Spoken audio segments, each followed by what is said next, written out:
প্রযুক্তির বড়াই করতেছেন, অ্যালগরিদম ছাড়া প্রযুক্তি অচল। আপনি ল্যাপটপ খুলতে পারবেন না, টাইপ করতে পারবেন না। যে বইটা ইসলামের এগেনস্টে লিখেছেন ওই বইটা টাইপ করতে পারবেন না যদি অ্যালগরিদম না থাকে। আর সেই অ্যালগরিদম আবিষ্কার করেছেন একজন মুসলিম মনীষী।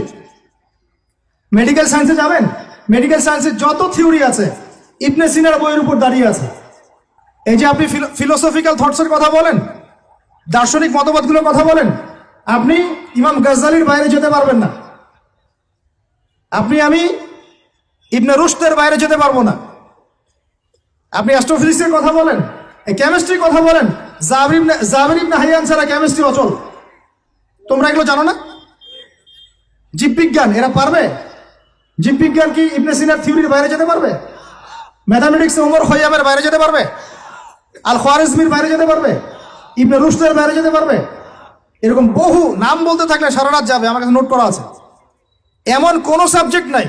এখনকার বিশ্বের চলমান শিক্ষানীতি নিয়ে এত কথা বলছেন, শিক্ষানীতি এইটা ওইটা, ইসলাম, সেকুলারিজম, ডেমোক্রেসি ইত্যাদি, কোন সাবজেক্ট আপনি এই বিশ্বে চালাতে পারবেন না যে সাবজেক্টের গোড়ায় কোনো না কোনো মুসলিম মনীষীকে খুঁজে পাবেন। বিশ্বকে আমরা করে দিলাম, বিশ্বকে কারা করে দিল? এইভাবে 1-2 বছর নয়, প্রায় 1200 বছর। কত বছর? প্রায় 1200 বছর এই পুরো বিশ্বটাকে আমরা শাসন করেছি। শুধু শিক্ষানীতি নয়, আমরা অর্থনীতি শাসন করেছি, আমরা পলিটিক্যাল অ্যাফেয়ার শাসন করেছি, রাজনীতি শাসন করেছি। ওরা আমাদের জমিতে থাকতো, ট্যাক্স দিয়ে, কর দিয়ে থাকতো। ওরা ইহুদি খ্রিস্টানরা আমাদের জমিতে থাকতো ট্যাক্স দিয়ে, কর দিয়ে। আর আজকে আমাদের ওদের কাছে লোন চাইতে হয়, ওরা শর্ত আরোপ করে। কোথায় আসছি আমরা চিন্তা করছেন? ইতিহাস সেই কবে ভুলে গেছে। শিক্ষার আপনি যে সেক্টরে যাবেন, আপনি গিয়ে দেখবেন সেখানে কোনো মুসলিম মনীষীর অবদান আছে।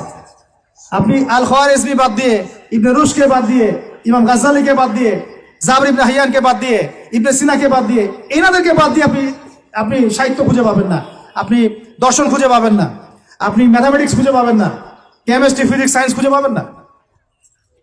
এখন আমাকে বলেন, ওই সময়কার এই মনীষীরা কি ইসলামী শিক্ষাটাকে বাদ দিয়ে শুধুমাত্র বৈষয়িক শিক্ষায় শিক্ষিত ছিলেন? না ইসলামী শিক্ষার সাথে বৈষয়িক শিক্ষা দুটোই শিখেছেন? কোনটা বলেন, কথা বলেন। একটা শিখেছেন না দুটোই শিখেছেন? এখন এই সিলসিলা চলতে চলতে চলতে এই 1914 সাল থেকে নতুন একটা নিউ ওয়ার্ল্ড অর্ডার শুরু হলো। শব্দটা কি বললাম? New world order. New world order আসলে 1914 থেকে না, আমি ভুল বলেছি। এটা ফরাসি বিপ্লব থেকেই শুরু হয়েছে। আর ফরাসি বিপ্লব হয়েছে 1789 না, 1789। এই যে 221 বছরের মতো এই সময়টুকুতেই নতুন একটা ওয়ার্ল্ড অর্ডার এসেছে। কারা দিচ্ছে অর্ডার? ওই ইহুদি খ্রিস্টান সভ্যতা, পশ্চিমারা। কারা দিচ্ছে? ওই ইহুদি খ্রিস্টান সভ্যতা, পশ্চিমারা। নতুন অর্ডার। ওরা রাজনীতির ভিত্তি সাজিয়ে দিয়েছে, ওরা খিলাফাকে ধ্বংস করেছে, ওরা ওদের তন্ত্রমন্ত্র দিয়ে মুসলিম দেশগুলোকে বিভক্ত করেছে। প্রত্যেকটা দেশের ভিতরে ভিতরে ওদের মন করা মতবাদগুলো ঢুকিয়ে দিয়েছে। প্রত্যেকটা বিষয় তারা ইন্টারফেয়ার করে। ওরা যে অর্থনীতি দিয়েছে ওইটার উপর বিশ্ব দাঁড়িয়ে আছে। ওরা যে মিডিয়া প্রযুক্তি দিচ্ছে ওইগুলোর উপরে আমরা চলছি। ওরা যে শিক্ষার কথা বলছে ওই শিক্ষা আমাদের মধ্যে ঢুকানো হচ্ছে। ওরা একটা গডলেস নাস্তিক জেনারেশন তৈরি করেছে, ওইটা আমরা সৃষ্টি করার চেষ্টা করছি। ওরা যে সুদ দিয়েছে ওর উপর অর্থনীতি চলছে। ওরা যে সংস্কৃতি দিচ্ছে ওই সংস্কৃতি সারা বিশ্বে ছড়িয়ে পড়ছে। ওরা যে পর্নোগ্রাফি চালু করেছে এটা সারা বিশ্বে ছড়িয়ে পড়েছে। ওরা যে মাদকগুলো চালু করেছে সারা বিশ্বে ছড়িয়ে পড়ছে। ওরা যে সংস্কৃতি, বেহায়াপনা, জেনা, ফ্রি মিক্সিং, সমকামিতা, ট্রান্সজেন্ডার একটা একটা ইস্যু ছাড়ছে, আস্তে আস্তে সারা বিশ্বে এগুলো ছড়ায় পড়তেছে। শিক্ষানীতির বাইরে নয়, ওই জিনিসটাই বাস্তবায়ন করার চেষ্টা আমরা আবার নতুন করে করছি। এটা নিউ ওয়ার্ল্ড অর্ডার বাস্তবায়ন করছি আমরা লাস্ট 100 বছর থেকে বেশি। এই করতে করতে করতে শিক্ষা এখন 2 ভাগে ভাগ হয়ে গেছে। কয় ভাগে ভাই? একটা জেনারেল স্কুল অফ থট বা সেকুলার স্কুল অফ থট, একটা হলো ইসলামিক স্কুল অফ থট। আমার সাথে বলেন, একটা সেকুলার স্কুল অফ থট, একটা Islamic school of thought. Secular school of থটটা এমনভাবে সাজানো হচ্ছে, শুরুতে বলেছি 20 বছর পড়বেন 20টা সূরা মুখস্থ করতে পারবেন না। সোজা কথা, এই শিক্ষার মূল উদ্দেশ্য দুনিয়া, দুনিয়া এবং দুনিয়া।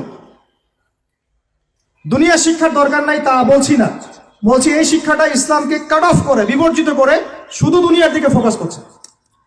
পক্ষান্তরে আরেকটা শিক্ষা যেটা ইসলামিক, এখানে মাশাআল্লাহ আমরা কোরআন হাদিস শিখছি বটে, তবে বর্তমান অর্থনীতি, বর্তমান রাজনীতি, বর্তমান ওয়ার্ল্ড অ্যাফেয়ার্স, বর্তমান জিওপলিটিক্স, বর্তমান দর্শন, এই জিনিসগুলোর ল্যাকিংস আছে। কোনো কোনো সময় দেখা যায় একজন ইমাম সাহেব নামাজ পড়াতে পারেন কিন্তু অর্থনীতি বোঝেন না। একজন বক্তা, দায়ী, আলেম মানুষ, তিনি মাশাআল্লাহ বয়ান করেন, কোরআন সুন্নাহ দিয়ে ওয়াজ করতে পারেন, কিন্তু তিনি ইংরেজি বোঝেন না, সায়েন্স বোঝেন না, ইকোনমি বোঝেন না, ওয়ার্ল্ড অ্যাফেয়ার্স বোঝেন না। কেন এরকম হলো? কারণ এই সিলেবাসের মধ্যে এই জেনারেল সাবজেক্টগুলোর ঘাটতি ছিল। বুঝাতে পারতেছি আমি কি? বুঝতে পারতেছেন? আবার এই যে একজন ব্যক্তি মাশাআল্লাহ এমবিবিএস ডক্টর, তিনি ইমামতি করতে পারছেন না কেন? এমবিবিএস ডক্টর ইমামতি করতে পারছেন না কেন? তার কেরাত শুদ্ধ না কেন? কারণ তিনি তার পুরো স্টুডেন্ট লাইফে অনেক কিছু শিখেছেন, বাট কোরআন শেখেন নাই। বুঝতে পারছি? দুইটা দৌড়াচ্ছে দুই দিকে। দুইটা কোন দিকে? দুইটা দুই দিকে। এই হলো আমাদের বর্তমান শিক্ষা সংকট। এটাকে আমি বলি শিক্ষার মেরুকরণ। শিক্ষার মেরুকরণ মানে দুই মেরুতে দৌড়াচ্ছে দুইটা। উচিত ছিল বিগত 100 বছর থেকেই এই দুটাকে সমন্বয় করা, তাহলে আজকে এই টিকটক জেনারেশন দেখতে হতো না, বেয়াদব প্রজন্ম দেখতে হতো না, এই মাদকদ্রব্য সেবনকারী জেনাকার প্রজন্ম দেখতে হতো না। তারা হালাল হারাম বুঝতো, নীতি নৈতিকতা বুঝতো, শেকড় চিনতো। তাদেরকে ওমর ইবনুল খাত্তাবের নাম জানাতে হতো না, খালিদ বিন ওয়ালিদকে চেনাতে হতো না, বিন কাসিম আর তারেক বিন জিয়াদের নাম শোনাতে হতো না। সমস্যাটা বুঝতে পারছেন ভাই কোন জায়গায়? সমন্বয় হয় নাই। কি হয় নাই? সমন্বয় যারা করার চেষ্টা করেছেন সেটা আমি প্রশংসার দাবি রাখে তারা অবশ্যই, কিন্তু এটাও বিশ্বের চ্যালেঞ্জ মোকাবেলার জন্য যথেষ্ট হয় নাই। তো কথাগুলো অনেক বড় স্কেলের, এগুলো বাস্তবায়ন করা অনেক বড় ব্যাপার, অনেক কঠিন, রাস্তা অনেক জটিল, কিন্তু এই কাজটা আমরা সবাই মিলে করবো ইনশাআল্লাহ। আল্লাহর কসম করে বলতেছে, এই কাজ যদি আমরা আগামী 20 থেকে 30 বছরে করতে ব্যর্থ হই, আরো 20 বছর পর আপনি এমন একটা প্রজন্ম পাবেন শুদ্ধ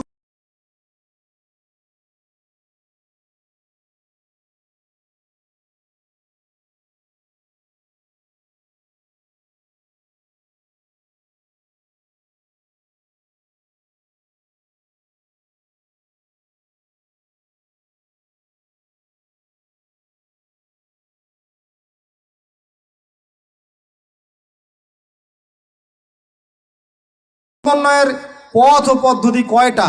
আমার ক্ষুদ্র গবেষণায় 3টা। কয়টা ভাই? আচ্ছা, এটাই শেষ কথা। পথ ও পদ্ধতি খুব কম। কেন কম? কারণ আমাদের কাছে কোনো শক্তি নাই।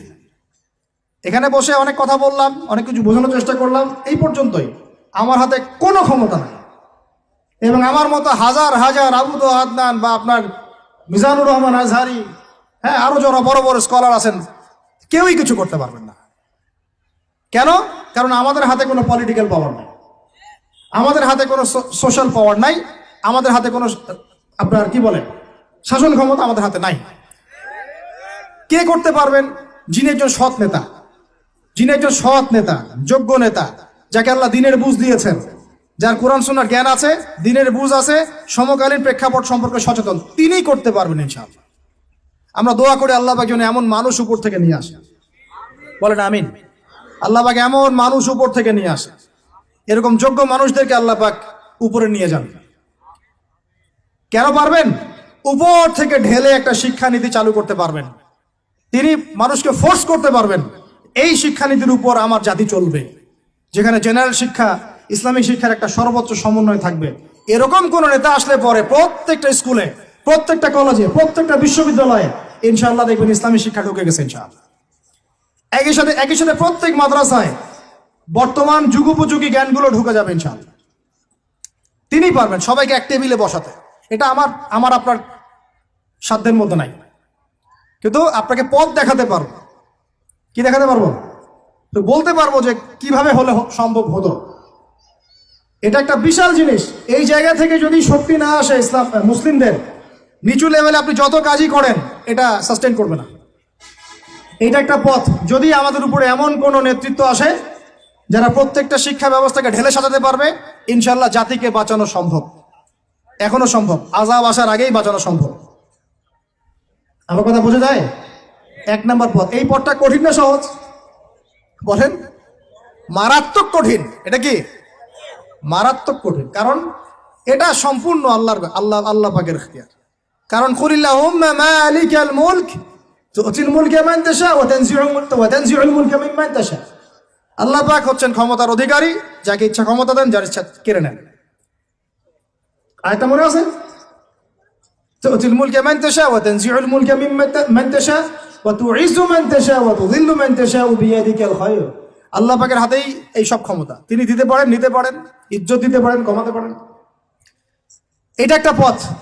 এই পথটা যদি আল্লাহ পাক আমাদের জন্য উন্মুক্ত করে দেন কোনোভাবে, বা যারা আছেন তাদের মতো ওই বুঝটা দান করেন, তাহলে এই জাতিকে বাঁচানো সম্ভব, উপরের লেভেল থেকে বাঁচানো সম্ভব। কেন?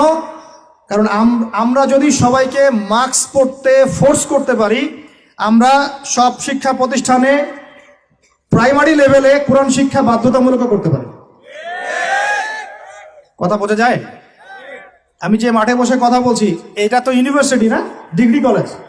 আপনি ডিগ্রি কলেজের সবগুলো স্টুডেন্টকে ডাকেন দেখি এবং কোরআন তেলাওয়াত চেক করেন। ডিগ্রি কলেজ মানে তার বয়স কত এখন? 25 বছরে তার কোরআন তেলাওয়াত সহি হয় নাই, কারণ উপর থেকে তাকে কোনো চাপই দেওয়া হয় নাই। তার সিলেবাস ওটা ফোর্সফুল, বাধ্যতামূলক ছিলই না কখনো। ওই জন্য কি আরো করে নাই, ও সিলেবাসে নাই পড়বো কেন? সে তো পড়াশোনা করতেছে চাকরির জন্য। বুঝতে পারেন কথা? শিক্ষকদেরকে ডাকেন, সব বিশ্ববিদ্যালয়, বড় বড় বিশ্ববিদ্যালয়ের শিক্ষকদেরকে ডেকে একটা টেবিলে বসান, কোরআন তেলাওয়াত চেক করেন। 90% তেলাওয়াত ঠিক থাকবে না। জাতির শিক্ষক তারা, জাতির এই বাঙালি জাতির শিক্ষক তারা কোরআন তেলাওয়াত করতে পারে না। আর কিভাবে বলবো আপনাদেরকে? তাদের হাতে জাতি করতেছে, এই জাতির কারিগর তারা কোরআন তেলাওয়াত করতে পারে না। সুবহানাল্লাহ। এটা অবাক করার বিষয়। অবাক হলে নবীজি বলতেন সুবহানাল্লাহ, অবাক হলে নবী বলতেন কি? সুবহানাল্লাহ, সুবহানাল্লাহ। তারা জাতি করতেছেন, কারিগর, কোরআন তেলাওয়াত করতে পারেন না। সংকট কি বুঝতে পারেন?